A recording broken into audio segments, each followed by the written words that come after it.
It is a privilege to have the ambassador and his wife and son with us today. You'll find as you listen to the ambassador that he has a very interesting and unique background.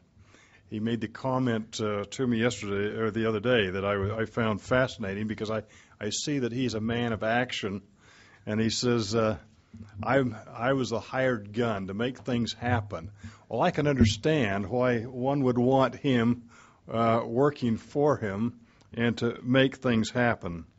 The ambassador's had a very distinguished background. He's held the position of State Secretary at the Ministry of Defense from 2001 to 2003, as well as various postings within the Ministry of Foreign Affairs, including Director General of the Division of International Organizations and Security Policy from 1999 to 2001.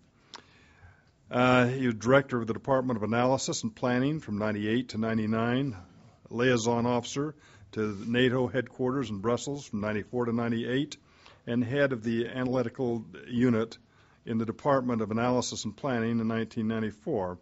He was appointed as ambassador to the United States and presented his papers on September 8th, 2003. So he's just completing 3.5 years of his assignment here in the United States.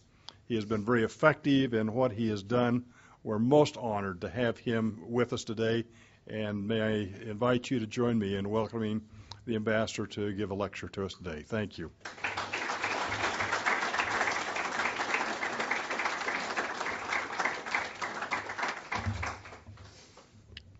Dr. Peterson, thank you very much for a kind introduction. Good morning to all of you. I'm a little scared now because so many raised hands on physical experience with Slovakia, and even having a Slovak young lady here. That means I'm not speaking to a completely pristine audience. But then, I'm just kidding. I know that coming to BYU and talking to class like yours, it's coming to an educated audience. So I really would prefer not to give you a lecture like a professor is coming and teaching whole hour to talk to you. But I take this as a great opportunity to me to get in an interaction with you, maybe to learn even from you the way you pose questions and the things you are interested into. That's a way of learning to me. And maybe then to focus into the areas which might be closer to your interest. So maybe just for the introduction, I'll say a couple of words of Slovakia, to set Slovakia in its environment, to look at Slovakia, how we fit into region, into Europe, and come from there to where we are in the Slovak-US relationship, but also Slovakia today being part of European Union and part of NATO. We always work in a broader context. It's not just Slovakia. But anyway, Slovakia, when you would look at the map, which is just here at the wall, and you would look at the size of the United States, and then you would look at the size of Slovakia over there, you can see, we are 5.5 million nation, which is small in size, which is the size roughly of Virginia, maybe Virginia and West Virginia combined together. It's a small country in Europe, by geography something like Belgium. My nation size about like Danes, Norwegians, Finns, little less than Czechs, Hungarians, little more than Latvians, Lithuanians, Slovenians. So on that scale, you can just find what Slovaks are. In terms of who we are and where we come from, and it's always good to know who you are and means where you come from, and it even sometimes can tell you where you go to. Slovaks is a unique nation. We used to live together in a marriage with Czechs, often abroad being confused as a Czechoslovak nation. There never has been any nation like Czechoslovak. We were, in terms of statehood, one nation, Czechoslovak nation, for more than 70 years. Czechoslovakia was created after the World War I. And Czechs and Slovaks found a good marriage for more than 70 years in this.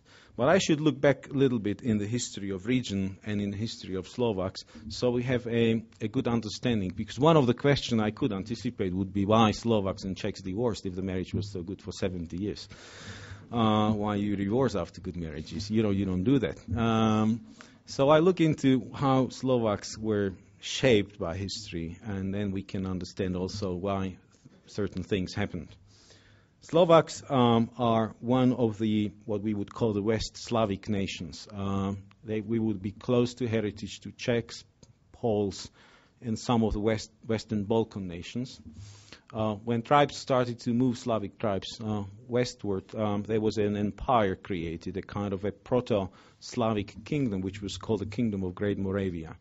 If you would look at my first name, Rastislav was one of the first kings of Great Moravia. He was the one who, by history, brought Christianity to Central Europe. He was the one who invited two bishops from those days, Constantinople, today's Istanbul, who came down and taught Christianity to Slovaks. They were the first to produce Bible in local language and invent a new type of writing.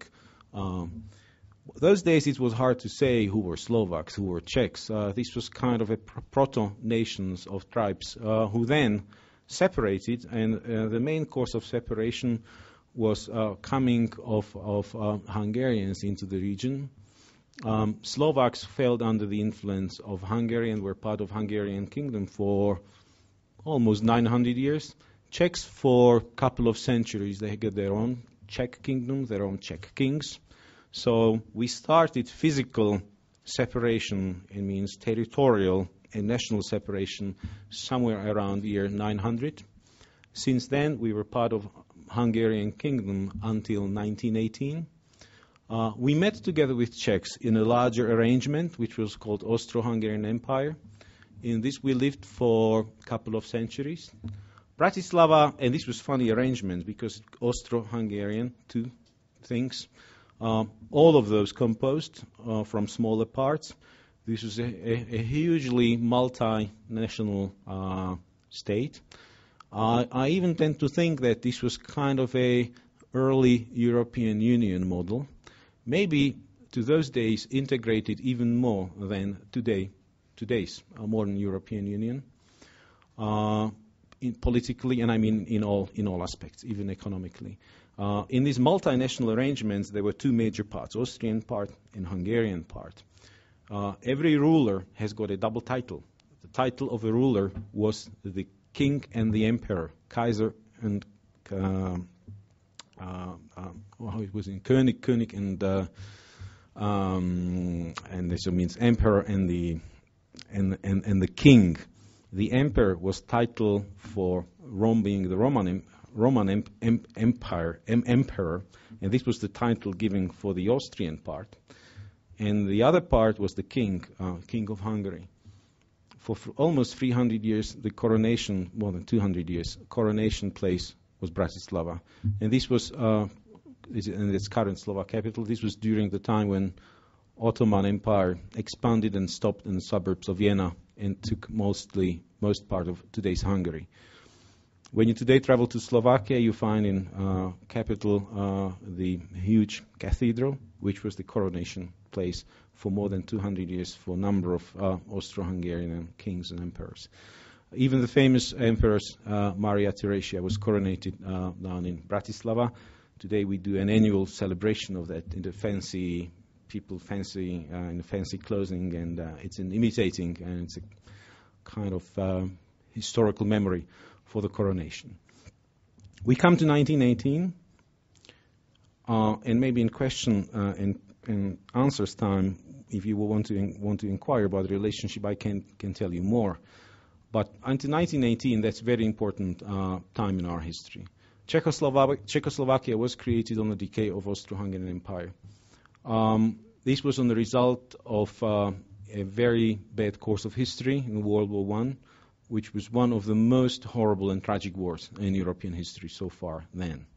An invention of machine guns and battle gas and poison gas all these clever humans' inventions how to kill each other, it caused unusual casualties and tragedies. The principle of how to call it, you have me in English translation, it says self-determination of nations, the famous Wilsonian principles led to creation, thank you very much, led to creation of Czechoslovakia. Understand why we got into this, we have to look at the composition of then whole region, what was then Czechoslovakia. If Czechs wanted to apply this principle, it would be very hard, because on the Czech lands, about more than 30% of people were of German origin. All western parts of Czech Republic and some northern parts were German. In Slovakia, on the other hand, we got huge trouble to find out what is the southern border of Slovakia. We got no problem with western border with Czechs, because being part of for 900 years of kingdom with Hungary, the border was clean. Northern border was also clean, because plus minus with little shifts, Poland and Austro-Hungarian Empire were separated clearly for a long time. But in southeast and southern border, this was very, very, very difficult to find out what it is. Because for 900 years, being part of Hungarian kingdom, you find a lot of Slovak settlements in southern parts of Hungary, in Croatia, in Romania today. But also in some parts of Slovakia, there was a Hungarian population living, and also Croatian population living, and some German settlements which were brought in medieval years when mining was starting to be developed in Slovakia.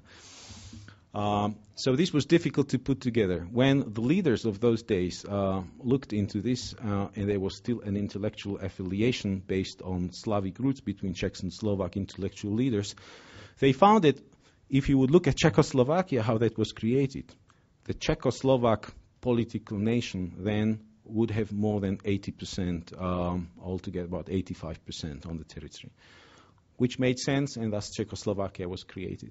Czechoslovakia 1918 was a democratic country with the constitutional type, parliamentary type of democracy, common in most of today's European countries, slightly different as what you would find in the presidential system here in the United States, but it's more nuanced than a difference in substance.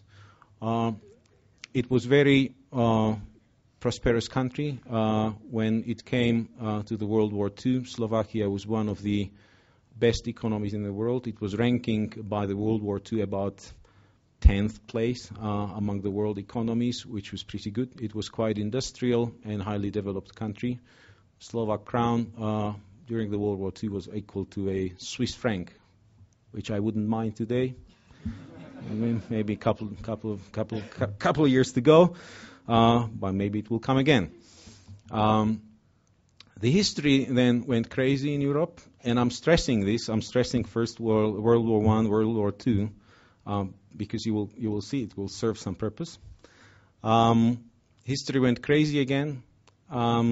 Slovakia was part of war as most of the other European countries.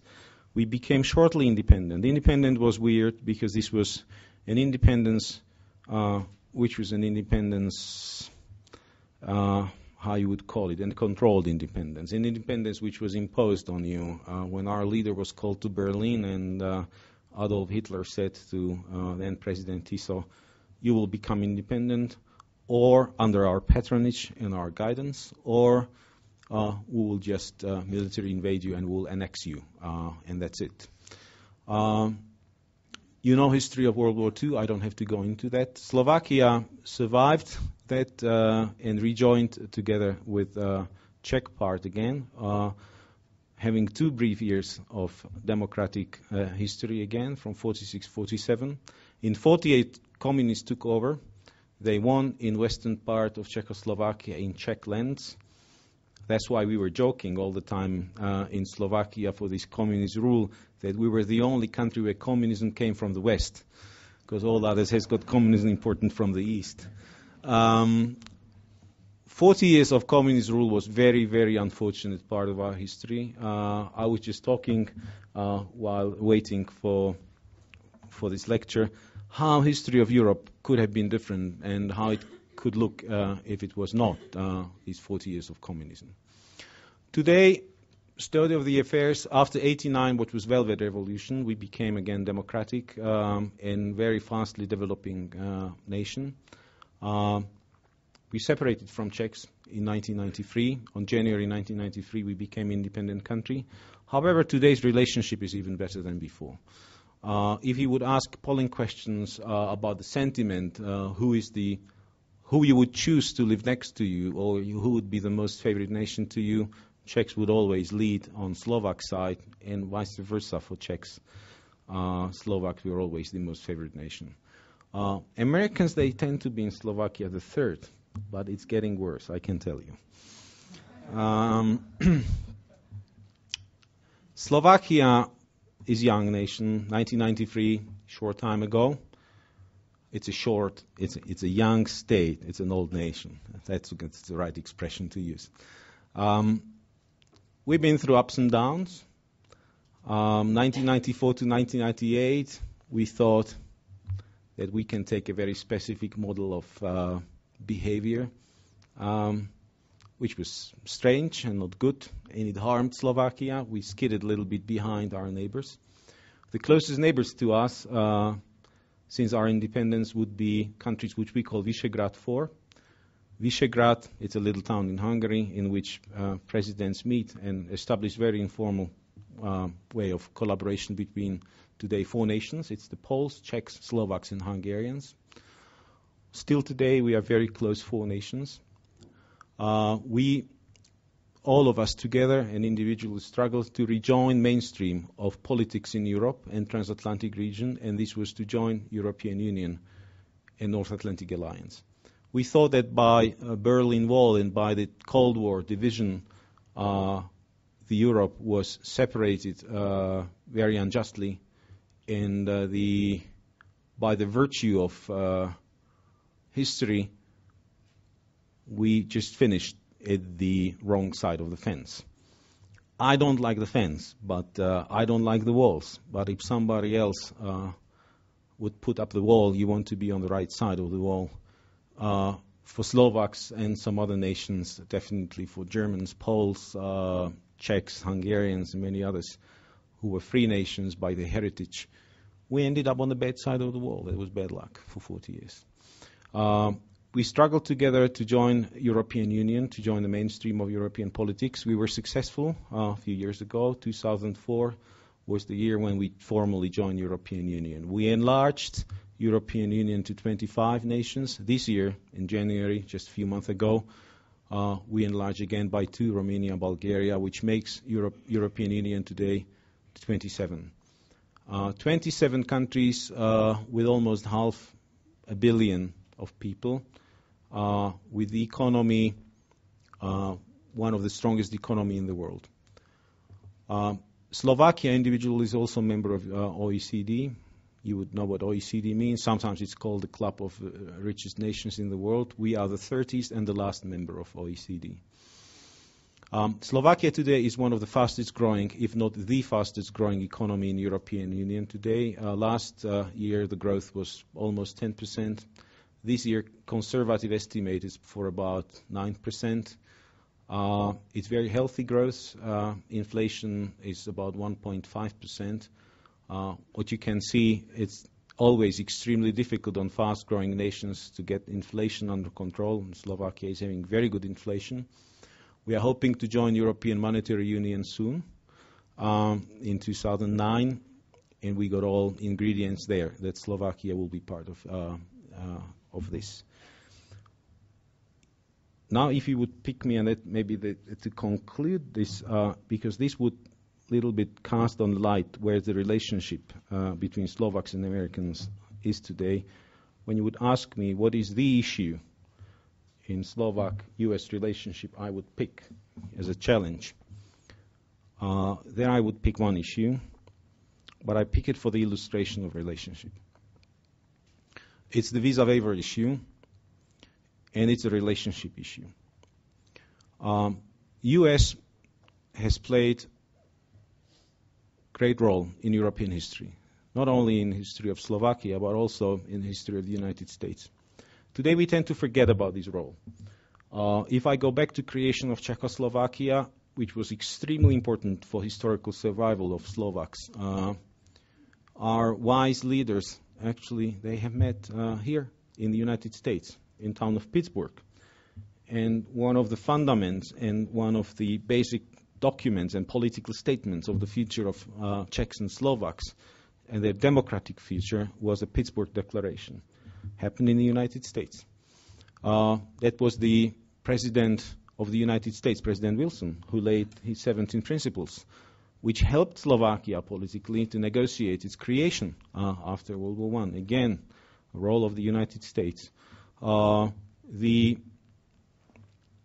conclusion, and actually the finding the solution to World War I, United States again playing extremely important role in this part of history. World War II, U.S. troops has liberated then Czechoslovakia almost to middle of the Czech Republic. And I'm sorry, really sorry, they were not a little faster.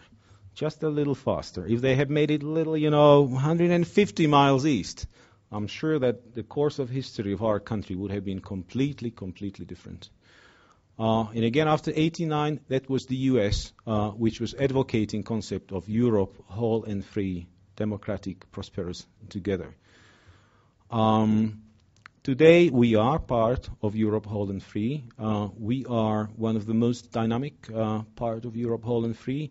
Slovaks being, on the sentiment, one of the nations closest to the Americans, often accused within the European Union discussion being too much pro-American. However, as any relationship in your life, when you're young, you're in the age of our daughter, all of you, and we got some experience of relationship with my wife already, more than 20 years. So they say if you want to keep your relationship good, it must be fair relationship. You must have a feel that the relationship is balanced, that it's both-sided, it's a reciprocated relationship, and you have to feed the relationship. If you go into relationship in one moment where you think it's feeding on itself or it's one-sided, then it's just the shortcut to the end of that relationship.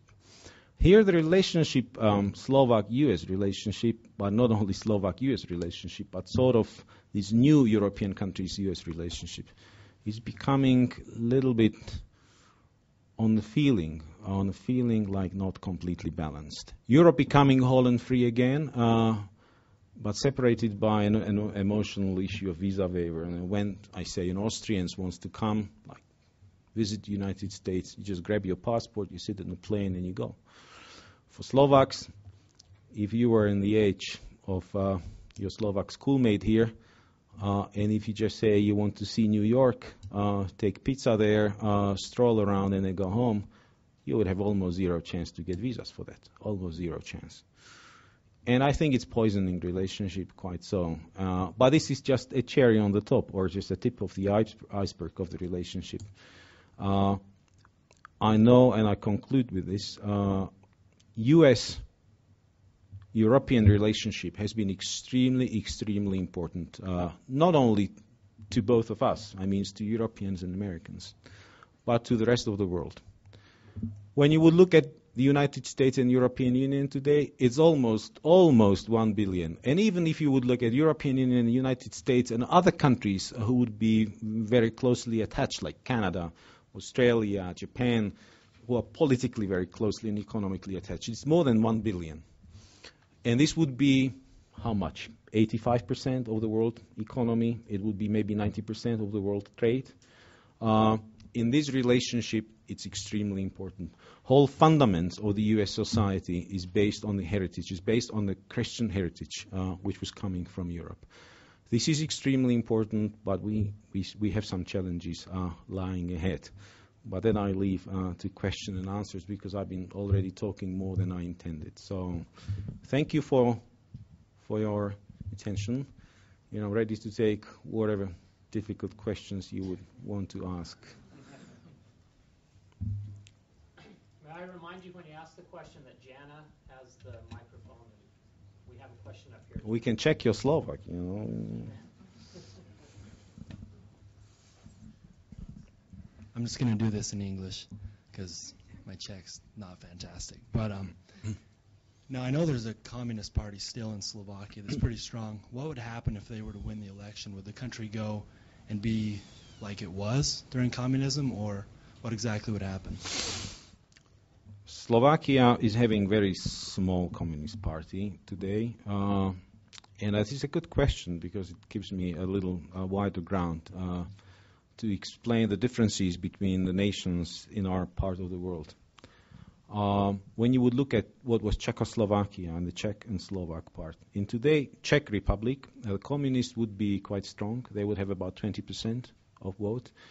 And in addition to that, they got a Social Democratic Party, which is also a leftist party, not that left as communist, but leftist party. So altogether in the Czech Republic, communist plus Social Democrats, they will have well over 50%.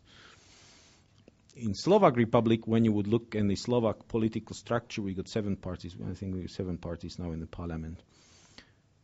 See how bad I am. 7. And Communist Party is not a political party, which is constitutional party, means part of the National Council, part of National Parliament. They got about, in the last elections, they got about 2.5%, 3%, I don't know, something funny.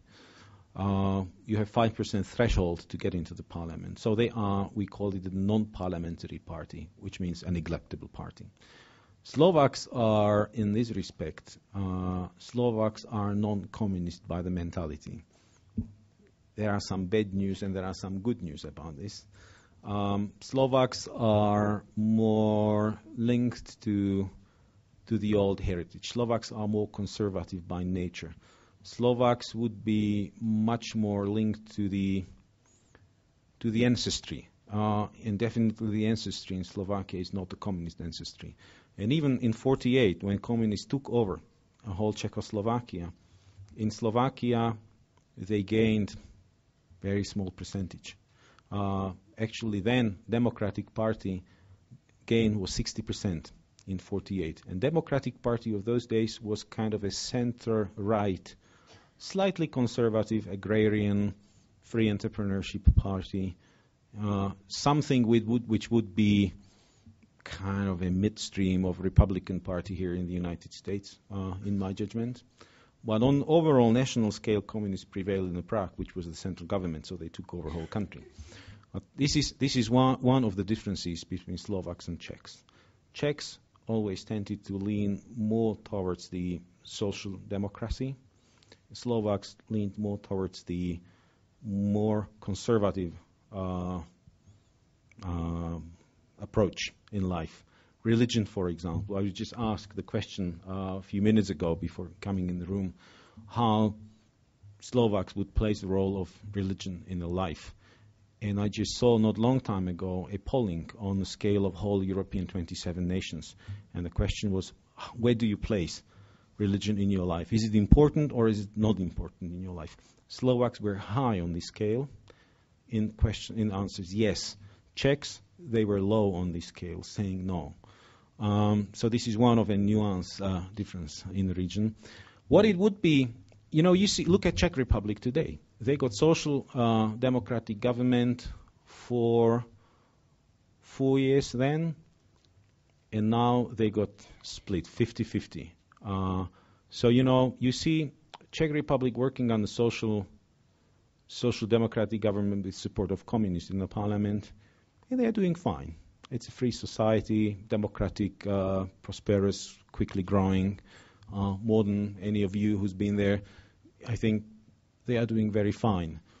So in today's Europe, and when you are part of European Union, when you are part of this mainstream of politics, as I mentioned to you, the checks and balances on how the government, how the governance, how the country runs, how it ticks, those checks and balances are so strong that just to think that any of the European Union countries just easily can today convert to a authoritarian rule, I think it would be very theoretical concept. I don't think there is any ground in any of 27 countries for that. But you go, sometimes you got more clever government, sometimes you got less clever government, sometimes you got government which is more in flavor you like, sometimes it's in a flavor you don't. That's a charm and curse of democracy. There's a question behind you. Hi. I've just read recently that the U.S. is planning on installing some anti-missile radar equipment in the Czech Republic and Poland, and that Russia opposes that. Where does Slovakia stand? And are there any plans that they'll be placed in Slovakia? Tough question. Of course, we knew about this. We've known about this. This is a part of Star Wars, how it's sometimes called by a simplified acronym, by the missile defense system, which is designed to prevent our presumed nuclear attack on the United States by particularly by means of long-range ballistic missiles. And since my defense and security background, I completely understand the project. There are some nations in Europe, there are most of the nations in Europe, frankly, who put a number of questions on this. The main point of dispute over this project was that shouldn't we go ahead as the alliance, when we have the North Atlantic Alliance, which is here for more than 50 years, which has been extremely efficient instrument of security in Europe, which was a backbone for European Union integration, which prevented Cold War clash, which was always a credible defense. So shouldn't we go ahead together and do 26 plan and to produce a anti-missile defense which would be serving the United States purpose and also European purpose? I think, frankly, I think United States tried this.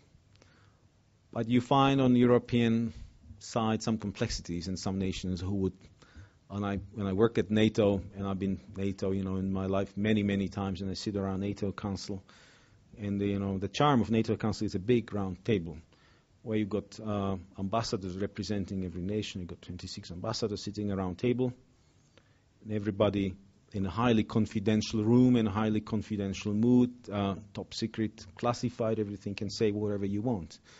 And I can tell you there will be at least one ambassador in the room, at least one, who would always say something else than what you as ambassador would say. And you will not get me to specify that ambassador, but at least one, sometimes more.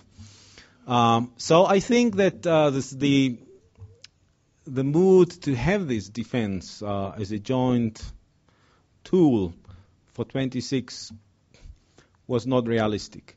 And when you will look at today at some states like North Korea having that capability of long-range missiles, look at some others like current nuclear program of Iran. However, that's more threat to Europe than to the United States. It's more threat to Israel and Europe than to anybody else today. I don't know of tomorrow. Nobody would doubt good intentions of Russia. It's not Cold War anymore.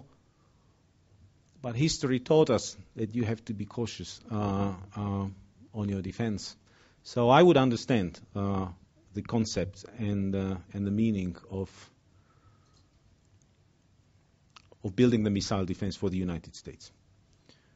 Today, those who are critical about these new installations, and you would find those in Canada, you would find those on some places in Europe, and you would find those on some places in the Middle East and somewhere else. So it's not just being Poland and Czech Republic. The components of the system are built on a number of places on the earth.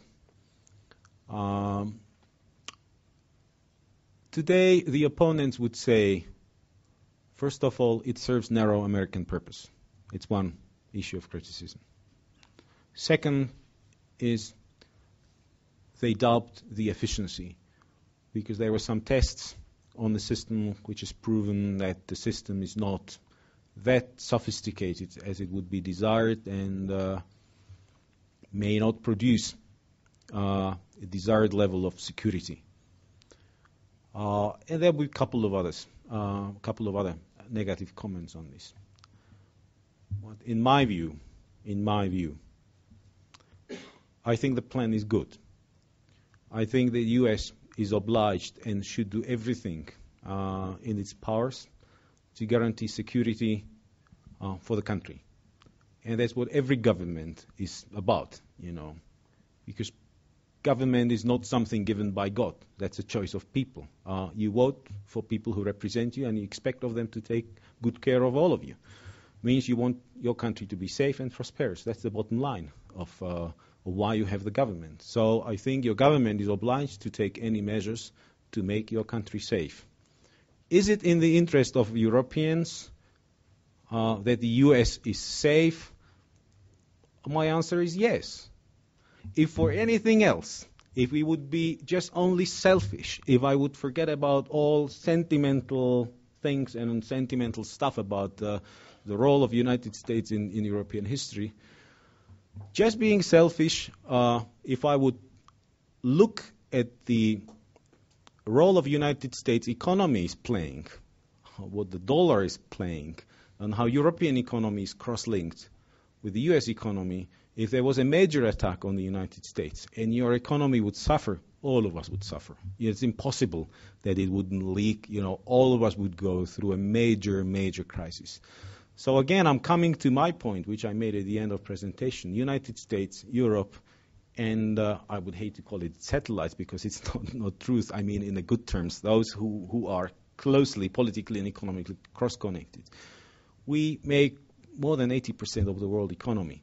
So attack on anybody in the system would be bad. What would be position of Slovakia on this? I'm afraid it would be complicated, like it's in any country in Europe. Being anti-American is fashionable today in Europe. It goes beyond rational, in my judgment. People tend to forget quickly, quicker than we would expect.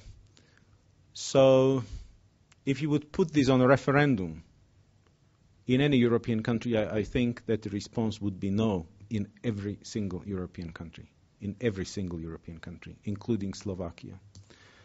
And actually, let me take this also to illustrate. It's getting worse year by year. And there is not, I think, there is some research on this. At least what I know, it's very comprehensive and it's good to look at. And you can check it on the webpage of GMF, German Marshall Fund, the United States. They got a lot of affiliated branches in Europe, and they do extensive research on the mood, on transatlantic mood. And they ask a whole set of questions which are related to the role of United States in world, in security, and what is the sentiment, how people see, how people feel about this relationship. And there are some conclusions on this. And it's done for a couple of years, so you can check the track record of this. And it's not going fine, it's going worse, which is sad. So if today installation was about to be raised in Slovakia, it would have to be decision of the government, because if it was decision by people, it would never happen. But here maybe one thing I should say, because you study politics. I hate referendums. I think referendum is a major failure of democracy.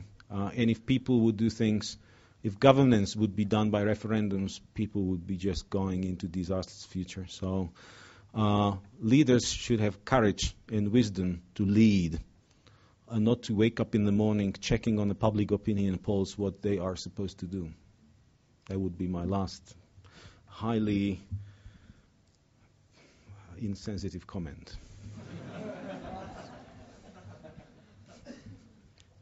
Recently, concerns been raised about Russian cutoffs of natural gas supplies to Europe through Belarus and things of that nature. Tony Blair and Angela Merkel have tried to counter this by proposing like a wind farm in the North Sea. I was wondering what measures Slovakia has taken to try and ensure its energy security in the future. It's a very good question. And as you see about your economy, how dependent the economy is on the gas and oil supplies, for Europe it's even worse. In Europe there are just few nations like Norwegians and very, very few others who's got some supplies. Norwegians, okay, they can even export. But Slovaks, for example, we got just some small supplies of natural gas in Slovakia, which